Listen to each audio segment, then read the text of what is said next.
Hi friends, நம்ம சேனலை இப்போ தான் ஃபஸ்ட் டைம் பார்க்குறீங்கன்னா மறக்காமல் நம்ம சேனலை சப்ஸ்கிரைப் பண்ணுங்கள். கூடவே பக்கத்தில் இருக்க பெல் ஐக்கானையும் கிளிக் பண்ணுங்கள். வாங்க ஃப்ரெண்ட்ஸ், வீடியோக்குள்ளே போகலாம். ஹாய் ஃப்ரெண்ட்ஸ், நம்ம இந்த வீடியோவில் பார்க்க போகிறது ஒரு ஹெல்த்தியான லட்டு. இது இப்போ எப்படி பண்ணுறேன்னு பார்த்துடலாம். இப்போ இது கை கால் வலி, மூட்டு வலி, எந்த பிரச்சனையாக இருந்தாலும் இந்த லட்டு சாப்பிடலாம். அப்படி மட்டும் இல்லை, உங்களுக்கு சின்ன பிள்ளைங்கள்லேருந்து பெரியவங்க வரைக்கும் இது யார் வேணாலும் தாராளமாக சாப்பிடலாம். அதுலேயும் பொம்பளை பிள்ளைங்களுக்கு இது தாராளமாக கொடுக்கலாம். இதை இப்போ எப்படி பண்ணுறேன்னு பார்த்துடலாம்.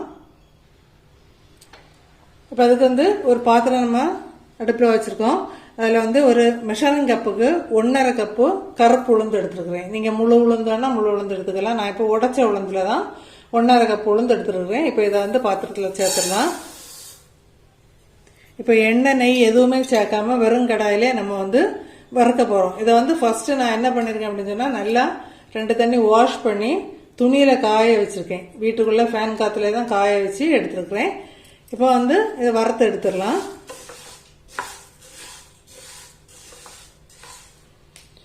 ஃபுல் ஃப்ளேமில் வைக்க வேண்டாம், மீடியம் டு லோ ஃப்ளேம் அப்படி மாற்றி மாற்றி வச்சு அது கறக்காமல் நல்லா வறுத்து எடுத்துடலாம். இப்போ உளுந்து நல்லா கரிஞ்சிட்டு அந்த மாதிரி ஆயிட்டுன்னா நம்ம லட்டோட டேஸ்டே மாறிடும். நீங்கள் அதனால மீடியம் டு லோ ஃப்ளேமில் வச்சு ஒரு 3லேருந்து 4 நிமிஷம் நல்லா வறுத்துக்கோங்க. வறுக்கும்போது உங்களுக்கு நல்ல வாசனையாக இருக்கும். அதை வச்சு நமக்கு கண்டுபிடிச்சிடலாம் நல்லா வரப்பட்டுட்டு அப்படின்னு சொல்லிட்டு. பிகினர்ஸ்க்காக தான் சொல்கிறேன்.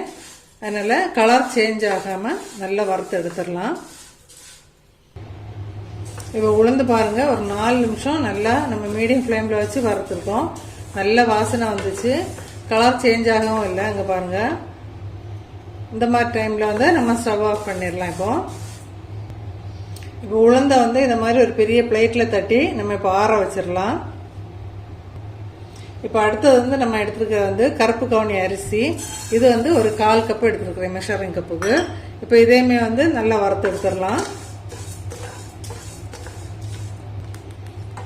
இப்போ அரிசி பாருங்க, வரப்பட்ட உடனே இந்த மாதிரி நல்லா பொரிய ஆரம்பிக்கும். இங்க பாருங்க, நல்லா பொரிய ஆரம்பிக்கும். இந்த டைம்ல நம்ம ஸ்டவ் ஆஃப் பண்ணிடலாம். இப்போ இதையுமே அதே பிளேட்டு கூட பிளேட்டில் நம்ம தட்டிட்டு ஆற வச்சிடலாம். இப்போ அடுத்தது பொட்டுக்கடலை எடுத்துருக்குறேன்.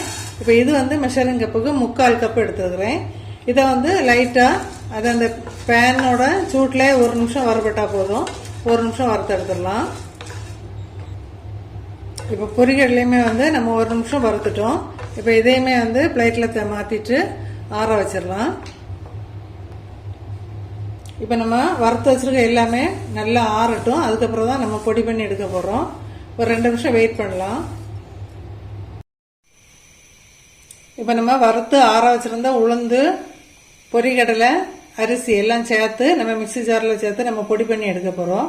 இப்போ பொடி பண்ணி எடுக்கிறதுக்கு முன்னாடி உங்களுக்கு ஏலக்காவோட ஃப்ளேவர் பிடிக்கும் அப்படின்னா ஒரு 2 அல்லது 3 ஏலக்காய் இதில் சேர்த்து பொடி பண்ணி எடுத்துக்கோங்க.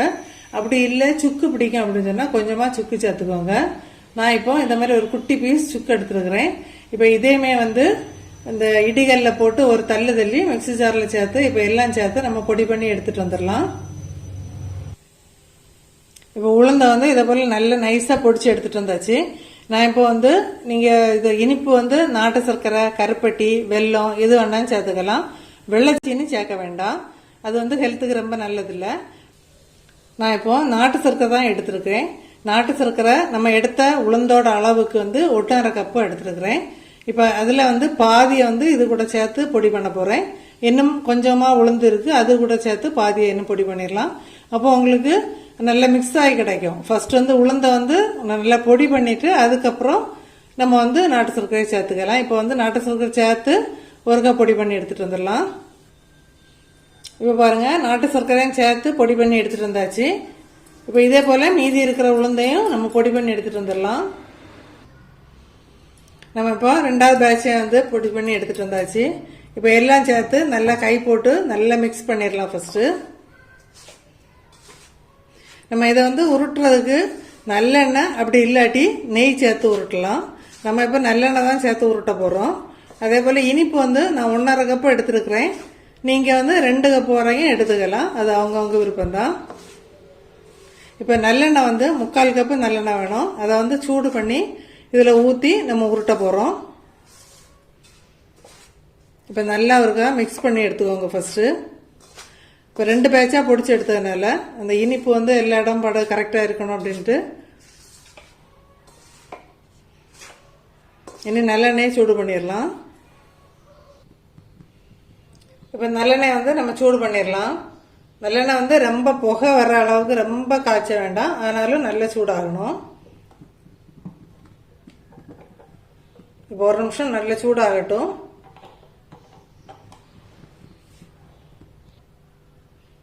இப்போ பாருங்க, எண்ணெய் வந்து நல்லா சூடாயிட்டு இந்த டைம்ல வந்து நம்ம மாவுல சேர்த்து விரசிடலாம்.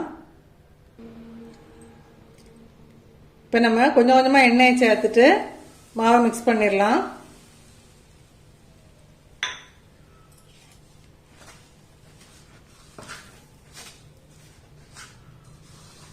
ஃபர்ஸ்ட் சூடோட வந்து கையை போட்டுறக்கூடாது.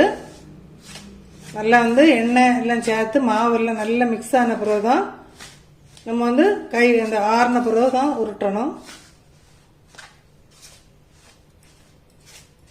இப்போ எண்ணெய் எல்லாம் சேர்த்து நல்லா மிக்ஸ் பண்ணிடலாம். ஃபர்ஸ்ட்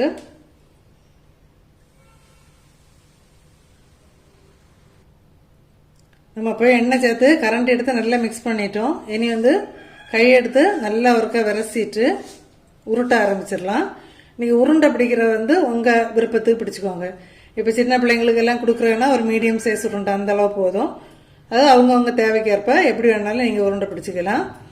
பிடிக்கும்போது கொஞ்சம் நல்ல டைட்டாக இறுத்தி பிடிச்சிக்கோங்க.